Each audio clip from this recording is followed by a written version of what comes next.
I have Dollop tour dates to announce for the year 2024 of our Lord J-Town. We have our 10th anniversary show coming up in Los Angeles on April 27th. Guests are Karen Kilgariff and James Adomian. And then we are going to Australia, starting on May 13th in Perth, May 16th in Sydney, May 18th in Brisbane, May 20th in Canberra, May 22nd in Melbourne, and May 24th in Adelaide. You can get your tickets at dolloppodcast.com. This past year, we've gone from the perfect conditions for spending money to the best conditions for saving it. And at Premier Members Credit Union, we can help you cultivate a green thumb for growing your own money into more money. With great rates of return for money market savings accounts and CDs, you can harvest the savings you always wished you had. Learn how to grow your own money with 5% APY on your first $2,000. Premier Members Credit Union. Join us at becomepremier.com. Federally insured by the NCUA, membership eligibility required. You are listening to The Dollop. This is an American history podcast. Each week, I, Dave Anthony, read a story from American history to my friend Gareth Reynolds, who has no idea what the topic is about. He don't know. He don't know nothing about it. Now, wait. What is that? Gary. Gareth. No. I like turtles. I do, but I don't say it like that. God, you want to hit a dude? I'll do one bottle. People say this is funny. Not Gary, Gareth. Dave, okay. Someone or something is tickling people. Is it for fun? And this is not going to become the Tickling Podcast. Okay.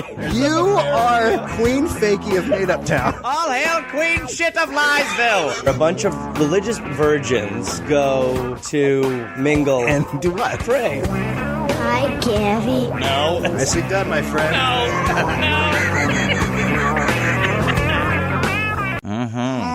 Girl. 1796. Oh, smooth.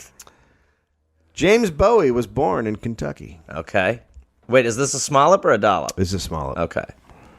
Just want to know how focused to be. Yeah. Yeah, so don't pay attention. Okay, these are easy on the old mind. Yeah, good. His father was a native of Georgia and was temporarily living in Kentucky at the time of the birth of young James. Okay. Resin Bowie. Nice. Right? A nice name. I mean, Resin. This is my boy Resin. I scraped him out of a pipe. He was somewhat of a wanderer and lived the next few years in Missouri, Catalahua Parish, and St. Alondre, Louisiana, obviously. About 1814, when James Bowie was still a minor, he left his father's home and came to the parish of Rapides. I'm going to say Rapides because they all talk French down there, but it's Rapides. It's what? It's Rapides. Rapides. That would be the name if you were an American or a Mexican fellow. Have you guys seen Rapides? But I'm going to say it's a Rapide because they're all French. Rapide. He acquired a tract of land on Bayou Boeuf. Okay. And proceeded to cut the timber away and make a farm out of his homestead. That's sweet. And he's like fucking 13 or something. Yeah, he's 13 getting his farm ready. Life as usual. While living on the bayou, he came to know the Wells family and formed a friendship that lasted during the remaining years of his life. James sold his property and entered into the business of smuggling slaves into Louisiana from Galveston, Texas. Okay, so here we go. So now we're starting. Galveston was then the base of operation for pirate Jean Lafitte and his men. Yeah, tiny feet, I think is what that is. The slaves were taken by Lafitte in his raids on the high sea and brought to Galveston. There he offered them for sale and would let the purchaser use his own means of getting them within the United States. At this point, importing slaves was illegal. Okay. So that's why the pirate was doing it. So that's why so how would he acquire the slaves? He would raid. He would go. He would do he would just go. Well, they were going other places, so he would go raid a ship and take their slaves and then sell them. It's gotta be terrible as a slave to be like, oh, sweet freedom. He's like, no. Just going to a higher bidder. Sit down, slavey. Yes, no, you're not free. Take a seat. Raw. So Lafitte often brought slaves into central Louisiana and sold them cheaply to prosperous planters. So that's basically it. Like, they were trying to up the price on slaves by not letting any more in. Yeah. And so, so they're so fucked up. I mean, it's just every time you hear about slavery, it's like, oh, it's worse. Yeah. It's just how like little humanity there is attached to it. It's unreal. Remarkable. Not that long ago. James Bowie and his brother figured out they could get in on this. They would go to Galveston, buy slaves from Lafitte at a price of $1 per pound. What? That's fucking weird to hear. They're deli meat to them? That's so crazy. A pound. Oh, God. I'll take a pound. I'll take 10 pounds of Zulu and 14 in Swahili. All righty. Let me just get the slicer. Give me the 5 Sudanese too. You wanted, I was gonna say, try a piece of this. You like that? So horrible. Yeah. They would then buy them, load them on a schooner, and sail for the Louisiana coast. There, the boat would be beached and abandoned. Okay, and that's an interesting part. The nearest customs official was then told of the abandoned cargo of slaves, and he would then seize them and sell them off. Okay. Now, the informer, the gentleman who informed that there was a beached ship full of slaves, could claim 1/2 of what the agent received from selling the slaves. Oh, that's a very interesting loophole. So he basically took a shipload of slaves, crashed it, and then went, "Hey man, there's a bunch of slaves over there in a boat." And then the guy's like, "All right, well you get half." And then he sold. Mail the check here. He took the other half. Yeah, he found a loophole. But is that? I mean, I guess that has to be profitable still. Well, he made $65,000. Oh, so Jesus. for fucking back then, that's a shitload of money. Yeah. I mean, really, that's so easy. It's really, someone should have thought that up. Yeah. We got to finish these laws today, guys. I'm sorry. I don't even care if they're first draft laws. I got to go. My wife is up my ass about my kid's birthday. I got to run. I think just say that if they find the boat, they split it with the guy who told them. Come on, let's move. Because what if the guy who... Guys, I have to go. Okay. I have to go. Right, the law. The law is what it is. Okay, the law's done. They will split the money with the person who told them. Okay, I have to move. All right, it's fine. My 1 foot is out the door. All right, it's done. Jesus, that's going to be a problem. So, he then, with the money, he entered land speculation. I think there might be land here. But with failing crops and other difficulties, Bowie hit upon hard times. He needed bigger loans, but the banks had recently adopted a policy of restrictions on loans, which caused Bowie to lose even more money. Norris Wright was one of the directors of one of the local banks, and Bowie blamed him directly for the refusal of the large loans. Oh, boy. What? Oh, boy. Poor Norris. There was quite a bit of hatred there. Bowie was part of a group led by the Wells family. There were 2 main factions in Rapide. One was made up of the old residents and their friends and kinsmen. This group included Bowie and Wells. And the other group was made up of newcomers, like Norris Wright. Norris Wright was from Baltimore. He came south to clerk in the Bank of Martin and Bryant, along with his buddy Robert Hinson. And when the bank went out of business with the death of one of the members of the firm, Hinson and Wright took over. Okay. Norris Wright was named sheriff of Rapide in 1823. Norris was taking over the position from William Frestow, who had died and had been part of the Wells Group. Okay. Yeah, this feels very old West. Yeah. But it's the change. So it's the changing of the sheriff guard. Yeah. In the ensuing election of 1826, lines were drawn and a bitter campaign carried on. It was an ugly campaign, and when it was over, Wright and his faction were successful. Deep resentment remained. Yeah, look, I know I know where we're headed. You do? Well, sort of. I don't think anything's going to happen. Yeah, no, something's going to happen. You've said that before, but we wouldn't be doing this if something wasn't going to happen. This could be the happy story. No. Where everyone gets along. You've said that before. What if the end someone dies? What if the end of this one is that they just become buddies and they go in on some land and they make a bunch of money and they have a barbecue? I know Maybe you. I know you, and I know you're not going to be reading that story to me. Maybe this ends with America's greatest barbecue. I don't think that this ends with a barbecue. Bowie was a strong man accustomed to outdoor life. Wright was slender and somewhat frail in appearance. I mean, okay, we've got our tortoise, we got our hare. But Wright was also cool and fearless. He was noted as one of the best pistol shots in Rapidae and had participated in several duels, in at least 2 of which he killed the other man. What about the others? I gotta go! Wright and Bowie fought in Alexandria one day. The exact reason for the fight on that day was unknown, but with the history between the 2 men, it really didn't matter. Bowie was shot by Wright, but the wounded Bowie was able to take Wright's gun away from him and beat the shit out of him. Jesus. It was said that had the fight not been stopped, Wright would have been killed by Bowie with his bare hands. Bowie never forgot a friend or forgave an enemy, and he vowed from that day forward to always carry a knife. Just in case. Interesting. What would he call it?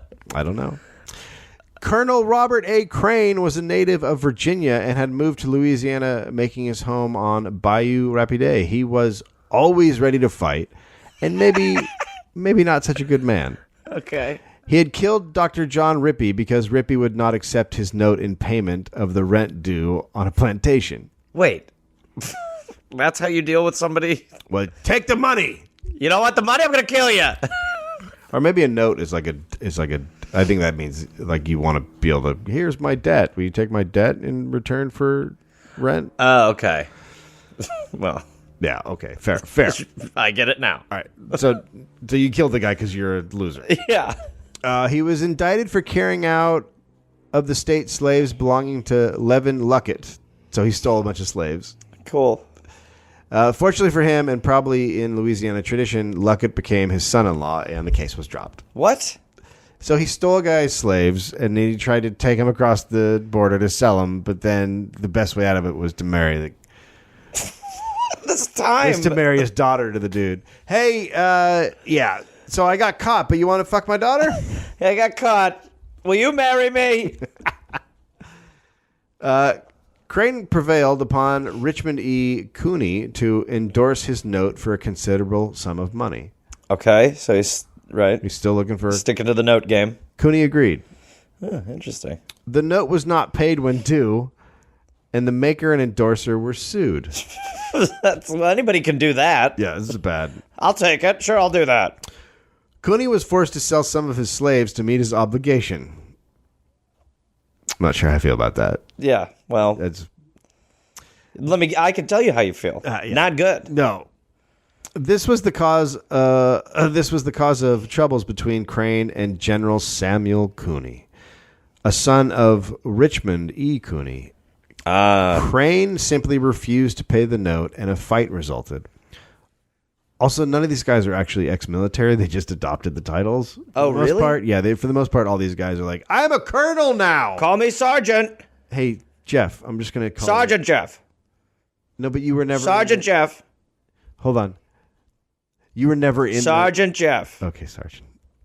Yes, sir, Sergeant Jeff. Okay, yes, sir, Sergeant Jeff. All right, give me 20. Okay, no. Come on, give me 5. So Cooney was pissed at Crane for not paying the debt, and Cooney shot Crane with a shotgun in the right arm. Okay.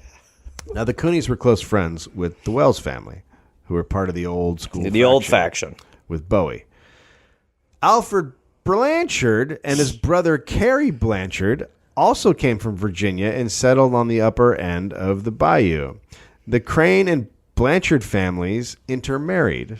Okay. They were part of the new faction. While drunk one day, Alfred Blanchard shot Thomas Jefferson Wells. Whoa. But not seriously. Just shot him a little bit. Sure. Tiny bit of shot. Yeah.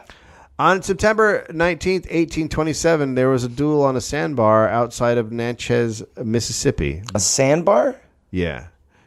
We'll get to that.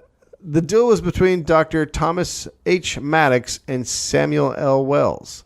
Dr. Maddox was a native of Maryland and had come to Rapides and opened a practice with Dr. Robert Sibley. He was very successful, and in a short time had built up a large clientele of the better class of people in town. Sure. But the doctor had a habit of gossiping with his patients. I love that. Turns out Dr. Maddox had repeated a conversation of a lady patient, and the rumor had to do with General Montfort Wells. Wells demanded to know the name of the woman, but Maddox would not give it up. A few days later, Wells saw Maddox on a road. He was wielding a shotgun, and he fired at Maddox. Jesus. But Wells was a very bad shot, and he missed Maddox and hit another guy. Oh, my God. The guy who just was like, sure, I'll go for a walk. Wells was then challenged to a duel, but he declined the challenge. Probably because he was a terrible shot, I guess. Yeah, why would... Plus, I wouldn't want to be the guy helping out the guy. The guy has to load the gun for the guy in the duel. I wouldn't want to be that guy. No. Well, because you're... No, you'd be like, I'll leave the gun in the room. You can go get it after I leave. Crane then offered to take the place of Maddox. Okay. So now Crane is like, I'll fucking shoot. I like you. You don't like him. Therefore, I don't like him. Yeah. But Wells declined the duel again. Okay.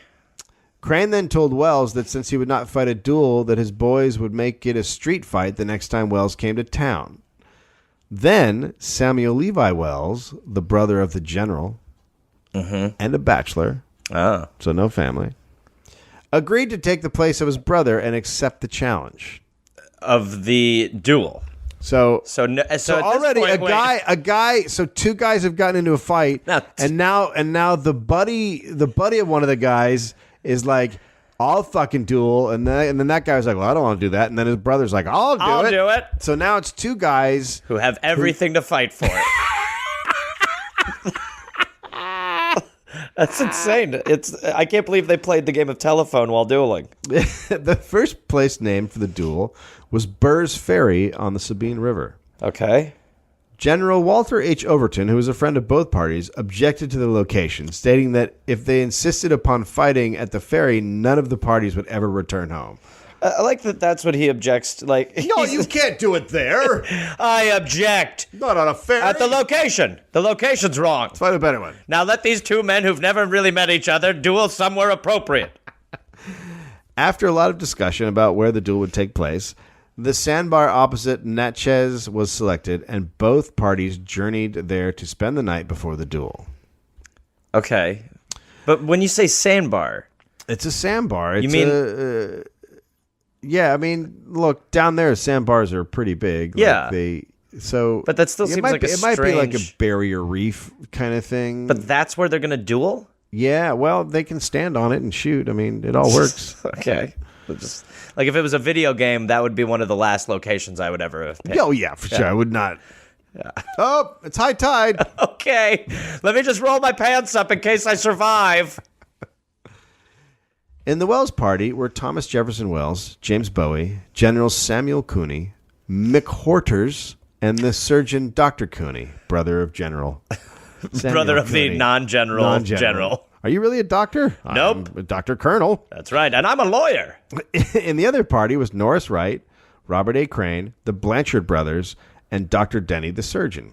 Dr. Denny. Both parties were ferried across the river, and it was agreed that the principals were to be accompanied on the field by the seconds and the physicians. So each guy had the guy who would load the gun. So it's like a boxing match. Yeah. And a cut man. Now, the other friends were to remain a half mile away from the duel. Okay. It's amazing, the amount of professionalism around two men who are just going to shoot at each other. The duelists took their places and exchanged shots. They both missed. That's so much work. The pistols were then reloaded, and again they both shot, and again they both missed. At this point, Wells offered his apology. So those are the guys who should be shooting at each other are the seconds. Yeah. And the guys who shouldn't be shooting each other are the first. Yeah. So the 2 seconds who aren't even involved go, all right. I mean, we kind of got a little heated back there. Yeah, you get this, right? I'm sorry, you're sorry, right? We got caught up in a moment. So Wells apologized for shooting Maddox's friend. And they shook hands and then walked toward a grove of willows where refreshments had been provided. What? So they finished. So after the duel, lemonade and cakes. No, wait. So the duel, though, 2 shots. That's it. 2 shots missed. 2 shots missed. And then they're like, "How about biscuits?" And then if you want to come over here, we have scones. So everyone over there is like, "Okay, great, we're all fine." But then let's have our murder picnic. Just then, General Cooney and Bowie came on to the field in violation of the agreement. So now they're fucking walking on. They're like, "What's up?" Just as the duelists were walking out, General Cooney calls out to Crane. So this is the guy Crane is the guy that basically took the money from and then went, "Fuck off." Right. So Cooney calls out to Crane that this would be a good time to settle their differences. While we're here. We might as well do this. Right. And he pulled out his pistol. Uh-huh. Crane quickly turned and fired at Bowie, who was standing next to Cooney. Because Bowie was considered to be the biggest badass. Right. So he turned around and shot the guy without the gun. That's fucked up. And he shot Bowie in the hip. Okay. And at the same time, Cooney fired and hit Crane in the arm. Is this the end of Reservoir Dogs?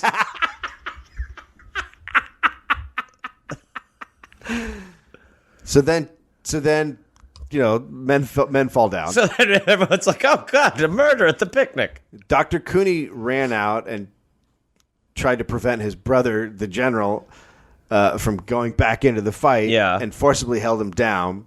Finally, General Cooney freed himself from his brother and started back at Crane, who is now firing what was left in his pistol, and he basically mortally wounded General Cooney. Okay. So he shoots him.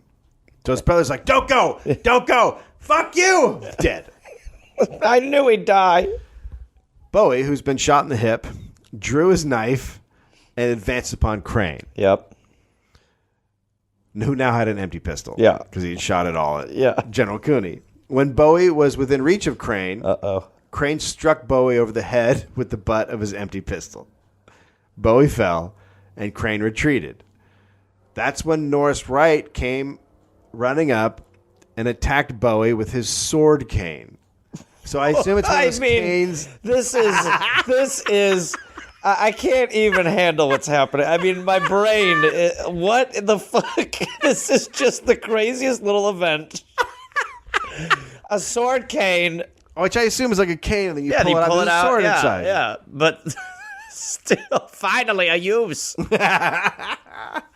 Bowie attempted to fight off the sword cane, but failed. He was impaled. Wright then attempted to pull the sword out of Bowie. He put his foot on Bowie to get leverage and began to pull. No.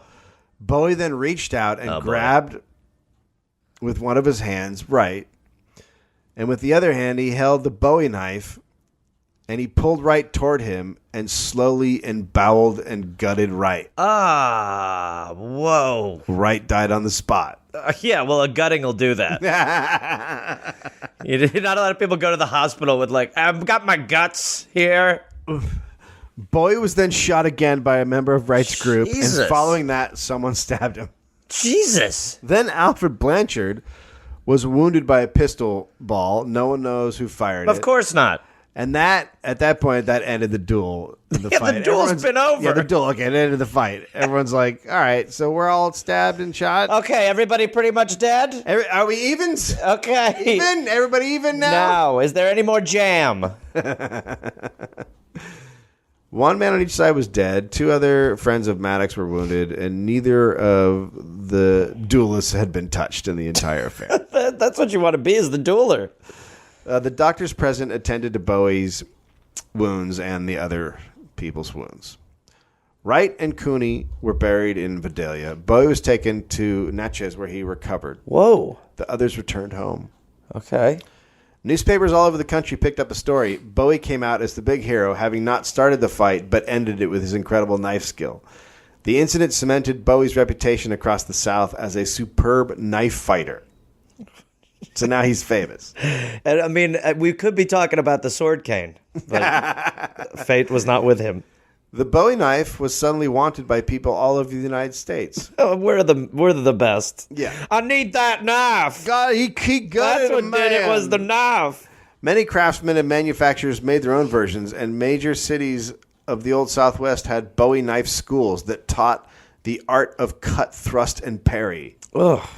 His fame and that of his knife spread to England, and by the early 1830s, many British manufacturers were producing Bowie knives for shipment to the United States. Send this off. After returning home, Samuel L. Wells contracted some of the fevers that prevailed in this section at the time and died shortly thereafter. Dr. Maddox lived to be nearly 90 years of age. Whoa.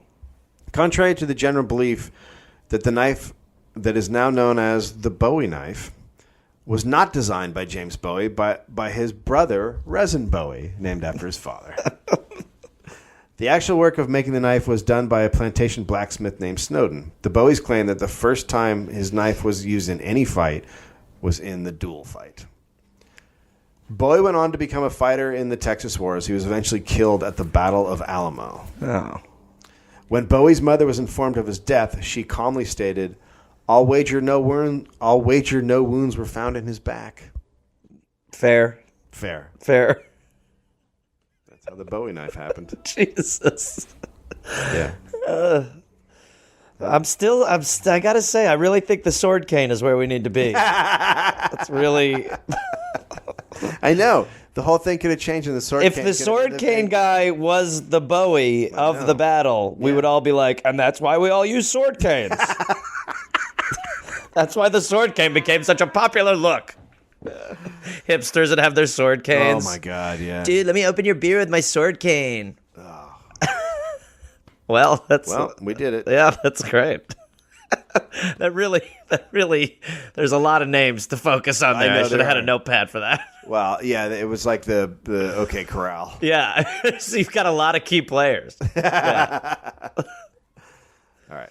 Congratulations, everyone. Thank you on behalf of them. Yes. Oh, yes, it's Gareth. Not Gary, stop it. Gare Force, listen, I've got a bunch of stand-up shows coming up, and I want to see you there. We can hug. I will be at Rooster Teeth Feathers in Sunnyvale, California, April 18th, 19th, and 20th. Then I will be in Chattanooga, Tennessee, June 18th. I will be at Nashville at Zanies, June 19th. I will be in Huntsville, Alabama, June 20th. I'll be in Atlanta, Georgia, June 21st, June 22nd. Then I will be in Pottstown, Pennsylvania, June 26th. Then I'll be in East Providence, Rhode Island, June 27th. Then I'll be in Boston, Massachusetts, and Boston, June 28th. That's 2 shows. I will be in Springfield, Massachusetts, June 29th, Rochester, New York, June 30th, and then July 5th through the 6th. Canada, I've heard your prayers, and I will answer them. I will be in Toronto. So come join me at the Comedy Bar. Go to GarethReynolds.com for tickets and information. That's right, Gare Force. We're calling you up. It's the big time. The big leagues. This went poorly. It's Truck Month at Foundation Chevrolet. Kickstart your adventure with the 2024 Chevy Silverado 1500. Plus, this month, you can get up to $8,000 off. It all starts with a Chevy truck located off I-70 and Kipling in Wheat Ridge. Or go to FoundationChevrolet.com for more. Together, let's drive. Must have a 2010 GM passenger car or truck for trade to qualify. Offer may not combine with all other offers. Must take delivery by April 30th, 2024. Only certain vehicles apply. See dealer for details.